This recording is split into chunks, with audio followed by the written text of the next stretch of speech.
پیغمبر یا دیوتا؟ اسلام میں حضرت محمد صلی اللہ علیہ وسلم کا اصل مقام کیا ہے؟ یہ ایک ایسا سوال ہے نا جو اکثر بہت سی غلط فہمیوں کو جنم دیتا ہے۔ تو آئیے آج اسلامی ذرائع کی روشنی میں ہی اس اہم سوال کی تہہ تک پہنچنے کی کوشش کرتے ہیں۔ تو چلیں سیدھا اصل سوال پر آتے ہیں، کیا مسلمان حضرت محمد صلی اللہ علیہ وآلہ وسلم کی پوجا کرتے ہیں؟ دیکھیے، یہی وہ سب سے بڑی غلط فہمی ہے جس کا ہم نے شروع میں ذکر کیا، اور اس کا جواب وہ کہیں اور نہیں بلکہ اسلام کے بنیادی عقائد میں ہی چھپا ہوا ہے۔ اچھا، یہ غلط فہمی کوئی نئی نہیں ہے، بلکہ اتنی پرانی اور گہری ہے کہ تاریخی طور پر مغرب میں مسلمانوں کے لیے محمڈنز کی اصطلاح استعمال کی جاتی تھی، یعنی یہ سمجھا جاتا تھا کہ وہ حضرت محمد صلی اللہ علیہ وسلم کی پوجا کرتے ہیں۔ تو پھر اصل حقیقت کیا ہے؟ آئیے اس کو کسی اور کی زبانی نہیں بلکہ سیدھا قرآن اور پیغمبر کے اپنے الفاظ سے ہی سمجھتے ہیں۔ اس پوری بحث کو سمجھنے کے لیے ہم 4 نکات پر بات کریں گے۔ سب سے پہلے دیکھیں گے کہ اسلام کا بنیادی عقیدہ کیا کہتا ہے، پھر قرآن کی گواہی پر نظر ڈالیں گے، اس کے بعد خود پیغمبر کا واضح حکم کیا تھا وہ جانیں گے، اور آخر میں تاریخ کے اس فیصلہ کن لمحے کی بات کریں گے جس نے اس معاملے کو ہمیشہ کے لیے صاف کر دیا۔ تو آئیے شروعات کرتے ہیں اپنے پہلے اور سب سے اہم ثبوت سے۔ دیکھیے، کسی بھی نظریے کو سمجھنے کے لیے اس کی جڑ، اس کی بنیاد کو دیکھنا بہت ضروری ہوتا ہے، اور اسلام کی جو بنیاد ہے وہ اس کی کلمہ شہادت میں ہے۔ اسلام میں داخل ہونے کے لیے کوئی لمبی چوڑی رسومات نہیں ہیں، بس ایک جملے کا اقرار ہے، لا الہ الا اللہ محمد رسول اللہ۔ یہ ایک سادہ سا جملہ لگتا ہے، لیکن دراصل یہ پورے اسلامی عقیدے کا خلاصہ ہے، اس کا نچوڑ ہے۔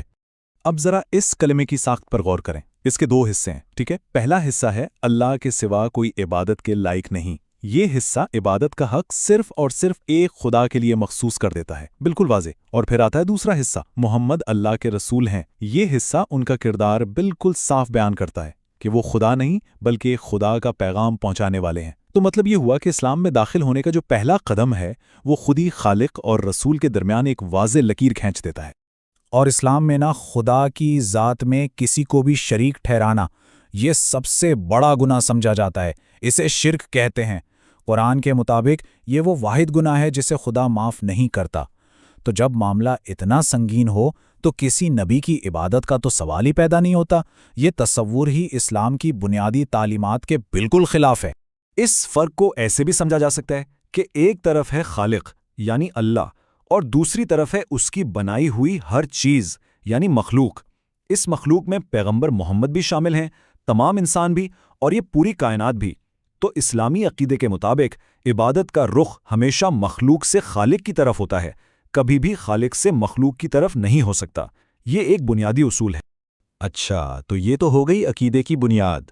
اب چلتے ہیں اپنے دوسرے ثبوت کی طرف، اور وہ ہے خود اللہ کا کلام یعنی قرآن۔ آئیے دیکھتے ہیں کہ قرآن پیغمبر کی حیثیت کے بارے میں خود کیا کہتا ہے۔ قرآن میں اللہ خود اپنے پیغمبر کو یہ حکم دے رہا ہے کہ وہ لوگوں کے سامنے اعلان کریں، کہہ دو کہ میں تو تم جیسا ہی ایک انسان ہوں۔ غور کریں، یہ پیغمبر کا اپنا بیان نہیں ہے، یہ اللہ کا حکم ہے کہ وہ اپنی انسانی حیثیت کو، اپنی بشریت کو بالکل صاف صاف بیان کر دیں۔ تو قرآن کے مطابق اہم بات یہ ہے کہ پیغمبر ایک مکمل انسان تھے۔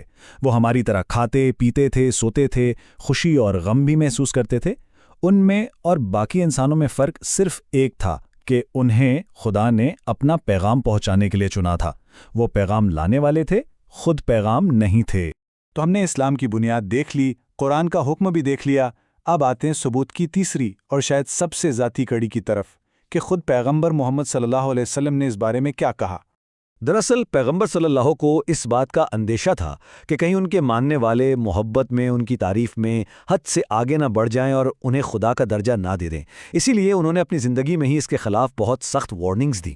ان کی ایک بہت مشہور حدیث ہے جس میں وہ کہتے ہیں، میری تعریف میں حد سے تجاوز نہ کرنا، جیسا کہ عیسائیوں نے عیسیٰ ابن مریم کے ساتھ کیا۔